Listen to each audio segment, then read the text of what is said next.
Ang coconut leaf beetle ay isa sa mga pesteng problema ng ating magsasaka. At para mapuksa ang mga leaf beetle, kailangan nating paramihin ang mga earwig upang masolusyonan natin ang paninira ng mga peste sa ating mga agricultural product. Sa part na to guys ay gumawa muna ako ng rearing box or lagayan ng aking mga nahuling earwig.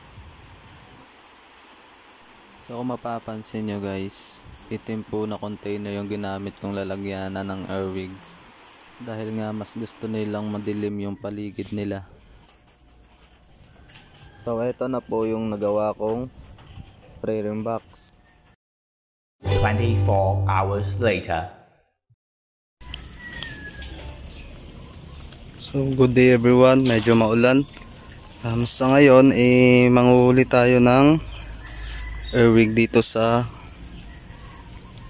sa mga puno ng nyog.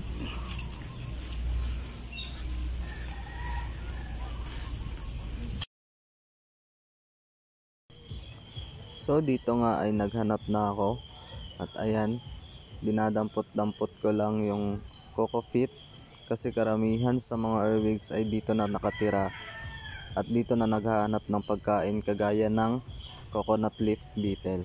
A few moments later. So yun nga guys, pabalik na ako kasi lumalakas na yung ulan. Ito pala yung mga nakuha ko or nahuli kong earwig.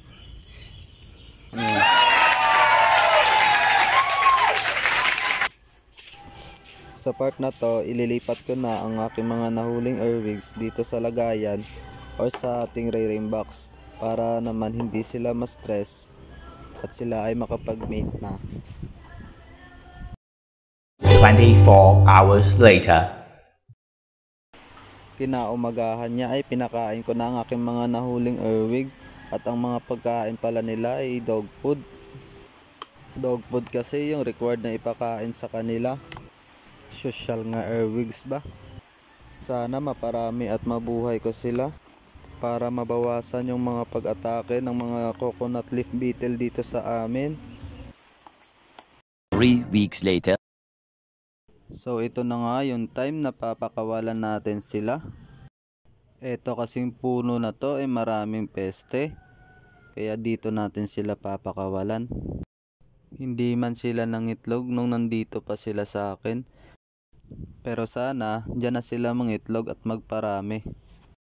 Mahalagang protektahan at ingatan natin ang mga kagaya ng mga species na ito dahil sila ang isa sa mga kumokontrol o pumipigil sa paninira ng mga peste dito sa ating mga pananim.